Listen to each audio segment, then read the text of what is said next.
about to start our second panel. Our second panel has also very distinguished people. These are people who have been formed under very strict intellectual disciplines, but they are also people who have been fighting on the field for democracy and development in our region.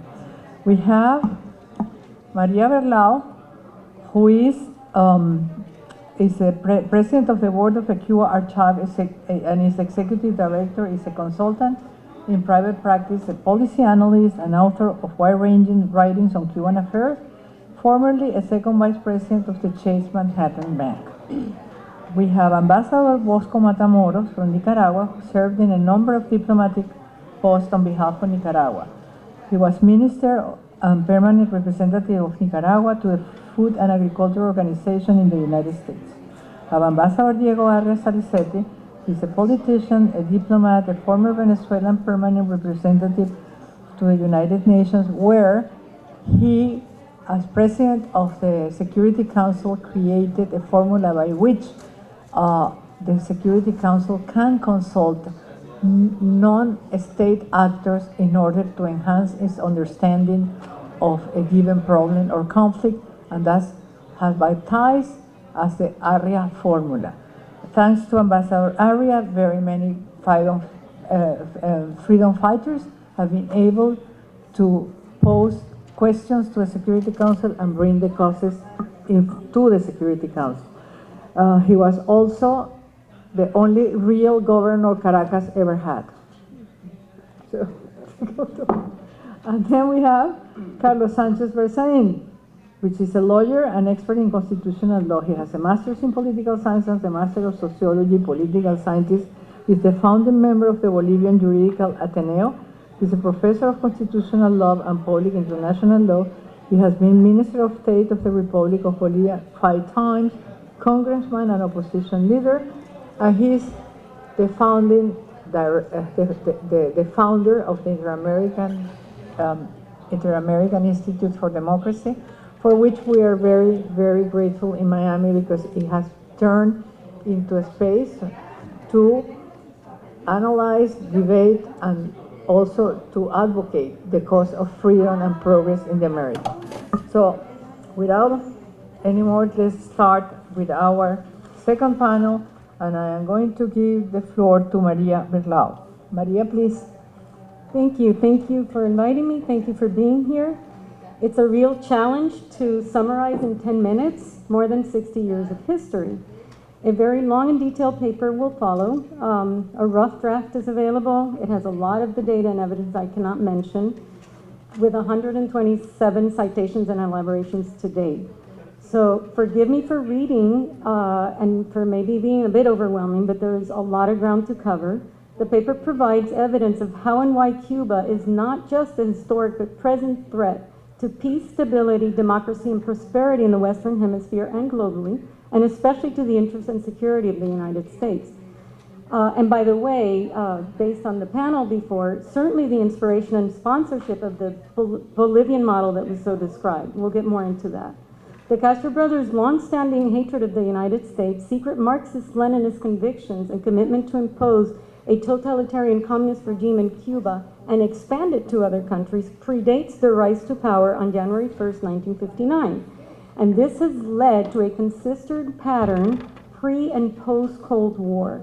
I divided my piece into 2 periods and offer examples of how Cuba has worked against hemispheric security in both periods and to date.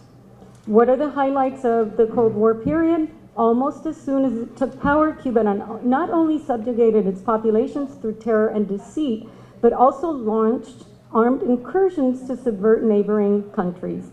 Then at the 1966 Tricontinental Conference, Cuba spearheaded an internationally coordinated armed struggle in 3 continents, mostly funded by the Soviet Union, but also by the criminal activities and proceeds of terrorist and radical groups that it sponsored. For this, it even created a separate and parallel intelligence service, the Americas Department, just to support terrorist, guerrilla, and revolutionary groups throughout the world. During the 4 decades of Cuba-led subversion in the world, especially in the Western Hemisphere, it organized, financed, gave logistical support and military and ideological training, or otherwise collaborated with a long list of radical groups. The paper gives some of the examples. It's a long list.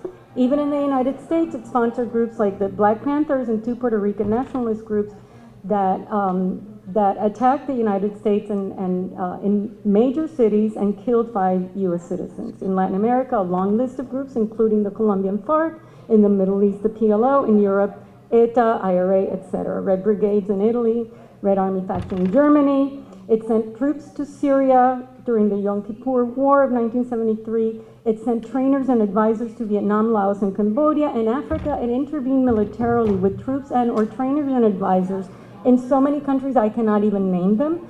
Just the Angola War lasted 16 years to 1991 and involved over 400,000 Cubans, and Cuba used chemical weapons and deliberately attacked civilians there.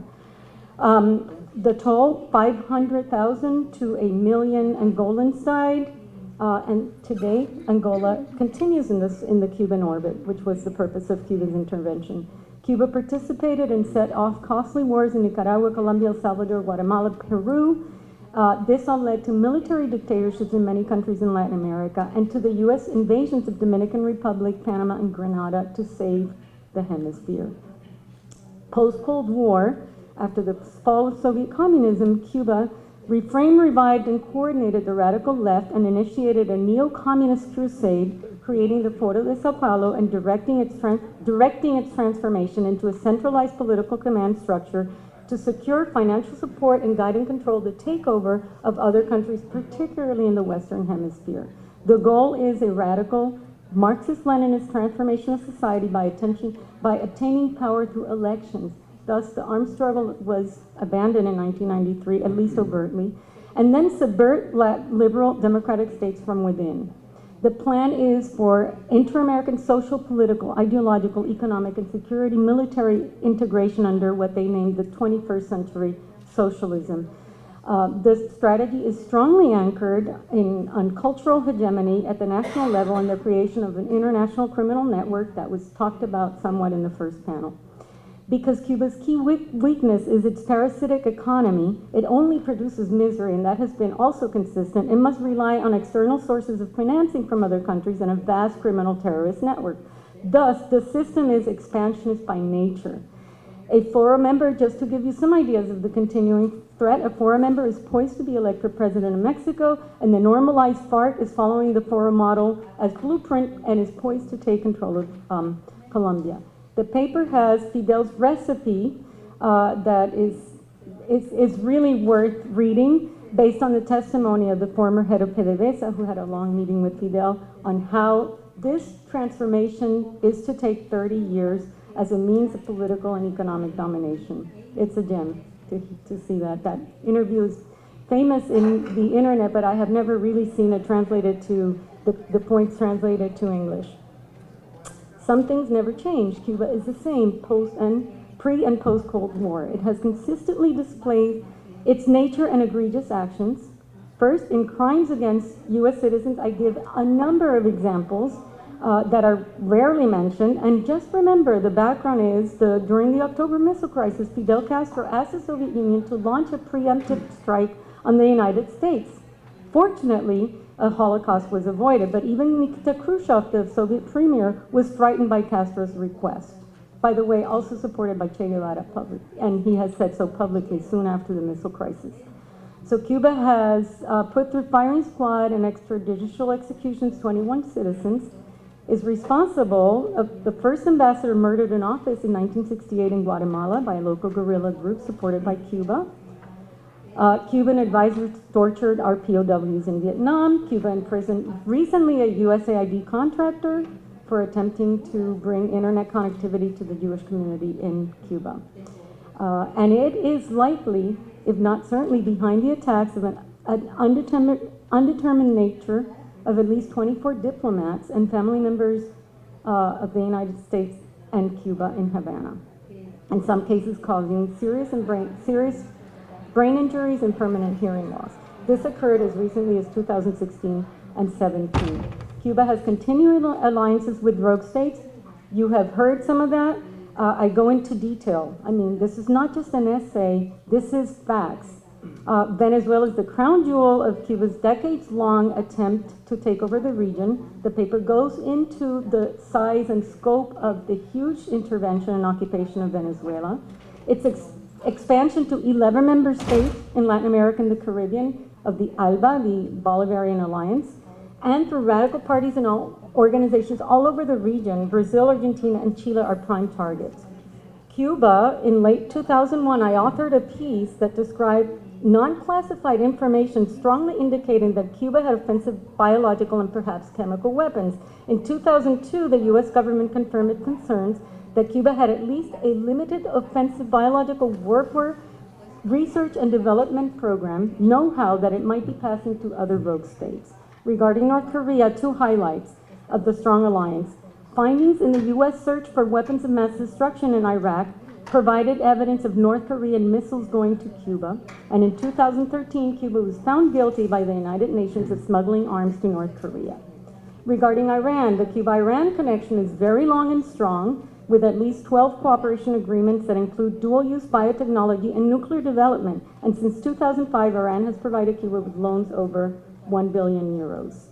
I'm not going to go into Hezbollah, China, Russia, because it has been mentioned, but let me give particular attention to a few things. Cuba's intelligence and propaganda apparatus.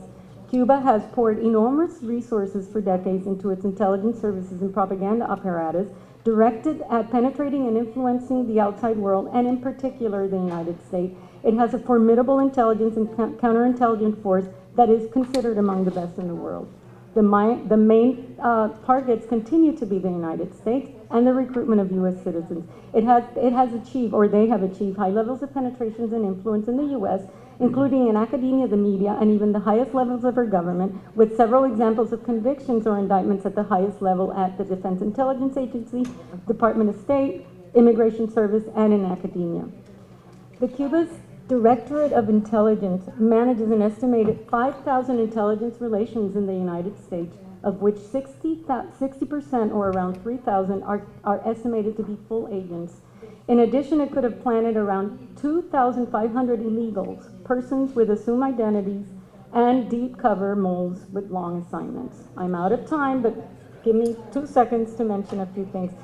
It harbors hundreds of fugitives from U.S. justice, some of them very recent, not just the 77 of the historic that are talked about. There's 500 with warrants of arrest for federal charges and 500 in Florida. It refuses to take back more than 37,000 criminal deportees. Migration, I don't have time, but it's huge. The influx has expanded just during the Obama years. 350,000 Cubans are estimated to have been admitted into the United States, triggering a criminal wave, including repressors, members of even the highest regime officials, triggering massive abuses of federal assistance and huge costs to the United States. This exodus has guaranteed Cuba an estimated $6.6 billion a year in assistance, including 3.4 in remittances annually. State-run trafficking in person. Cuba runs a gigantic and global business of trafficking in persons that is its principal source of revenues, around 11 billion a year. This sustains the economy. That's more than 3 times the revenues of tourism. In conclusion, there is no transition in Cuba, nor any intention to initiate one. Few people understand the nature and history of a family dynasty and regime that behaves like a mafia internally and externally, but is shrouded in a radical ideological mantle. Its project is expansionist, and it is very patient and persistent. The strength of Cuba's tactics explain how a small and bankrupt Cuba, a small little island of 11 million people, managed to survive not only the end of Soviet communism, but went on to colonize and bankrupt a much larger country in size, population, and riches, in fact, one with the largest oil reserves in the world, and establish important beachheads in many countries of the region. The continuing threat to the U.S., the Western Hemisphere, and the world should not be underestimated. Thank you, and sorry for being so fast.